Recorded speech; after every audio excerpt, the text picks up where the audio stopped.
Hey everybody, Charles from GMAT Ninja Tutoring here. Today we're going to talk about how to choose the best MBA admissions consultant for your personal needs.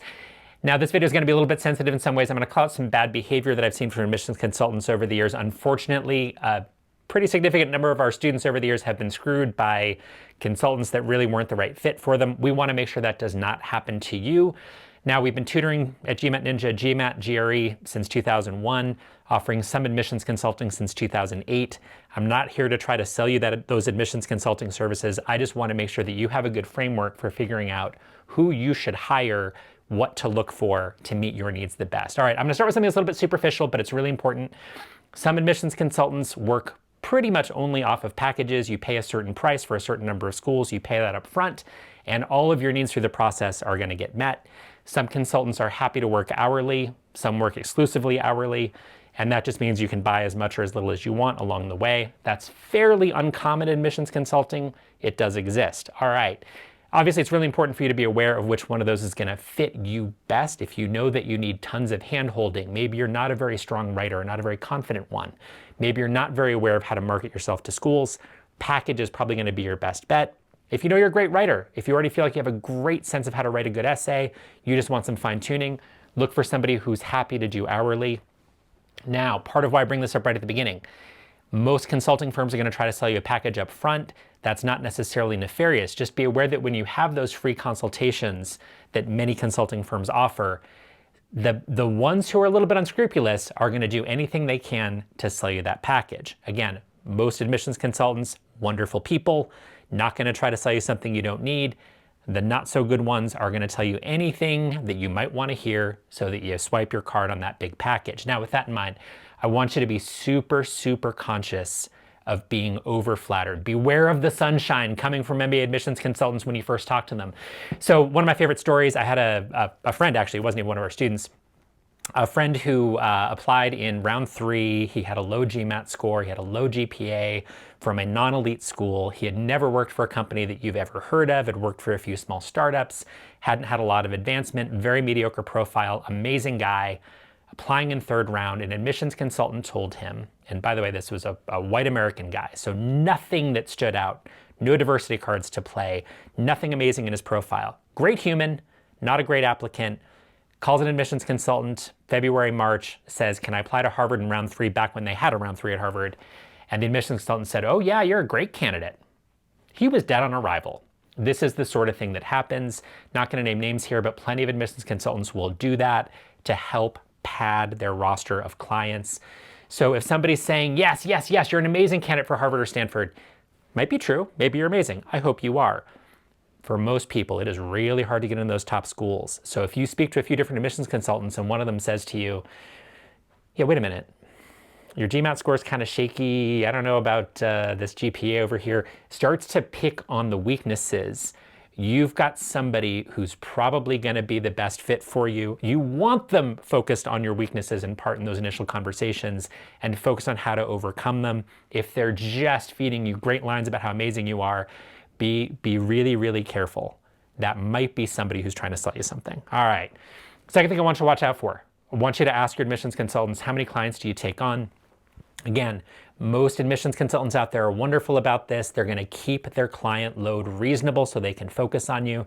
I still hear horror stories every year from companies that we don't recommend, not going to name names, who those admissions consultants are taking on way too many applicants. And as soon as it gets hot and heavy before a big deadline, guess what? Your calls are not getting returned, your essays aren't getting returned, you're not getting the feedback you need. I see that every year from people who hire consultants that are just out to make a buck. So ask how many clients they have. The reasonable ones will have really thought through, hey, here's where I cap my load, and I'm going to be able to focus on each of those people really, really, really well. Okay, biggest thing by far. So one of the things I get asked all the time, hey, I want to go to school X. I want to go to Wharton. So I want to hire a consultant that went to Wharton. Or I want to hire a consultant that has the secret sauce for Wharton. Hey, look, individual schools have their individual personalities. Is it good if you have a consultant that knows something about Wharton? Of course, that's a nice thing to have, but it's secondary. It is not the most important thing. What is really important is the chemistry. When this process goes well, when you have a great relationship with a great consultant for you, There's chemistry. It's kind of an intimate relationship. You're telling your personal story. So when you have those initial conversations with a consultant, you need to feel like that's somebody who understands you, who's excited about your candidacy, and you can imagine really kind of brainstorming, talking through your story, fine-tuning your messaging with them. You feel comfortable telling that person anything about your career, about your personal life right off the bat. That is by far the most important thing. Somebody having a degree from a big name school doesn't mean as much as you might think. Just because you can get yourself into Harvard doesn't mean you're that great at getting other people into Harvard. So I don't want you to be overly dazzled by fancy degrees, because guess what? Just because somebody went to that school doesn't mean they have some secret sauce. Instead, I want you to hire that consultant, whatever their name might be, whatever school they might have gone to, who you feel like that chemistry is there, those conversations are wonderful, you're brainstorming, you're coming up with ideas from the start. That's your winner. That's the consultant for you. Don't swipe your card and spend a ton of money until you find that individual. Now, what about reviews? You know, one of the complaints I get all the time from our students is all of the reviews look great. Like, you go looking around, all of the reviews are glowing. Part of that is because, yeah, there's a lot of great consultants out there. It's really hard to tell which ones are better than others. Some of it is that a lot of them just really are hard to distinguish in terms of overall quality. Sometimes those reviews, just aren't that reliable too. That's the other issue.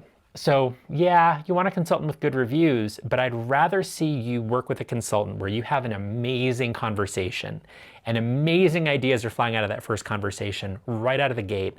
I'd rather have you hire that person, even if the reviews are minimal because they're new to the industry, or they just don't cultivate reviews, or if that individual doesn't have a fancy degree, that's okay.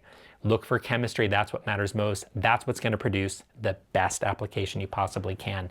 Okay, last thing, if your head's still spinning as you look at the tons and tons of admissions consultants out there, please hit us up. We offer totally honest, unbiased recommendations. There's a form that we have on our website at gmatninja.com. We'll put that in the video description here. Fill that out if you want a recommendation. We'll send you a list of our favorites at 4 or 5 different companies. Yes, we'll tell you about our guys here and who's available and what they can do and what they can't do. We'll be honest about their strengths and weaknesses. I'm also going to give you the names of people at other companies. We don't take kickbacks from those companies. It's just because we believe in their work. We believe that they're great. So we want to give you 4 or 5 different options. Even the best consultant on that list, not sure who that would even be, might not be right for you. So go talk to a few different ones, find the right chemistry, and you're going to be happy. And again, if somebody's telling you how amazing you are right out of the gate, just be really, really careful. All right, that's it for today. Thank you so much for watching, everybody, and have fun with your applications.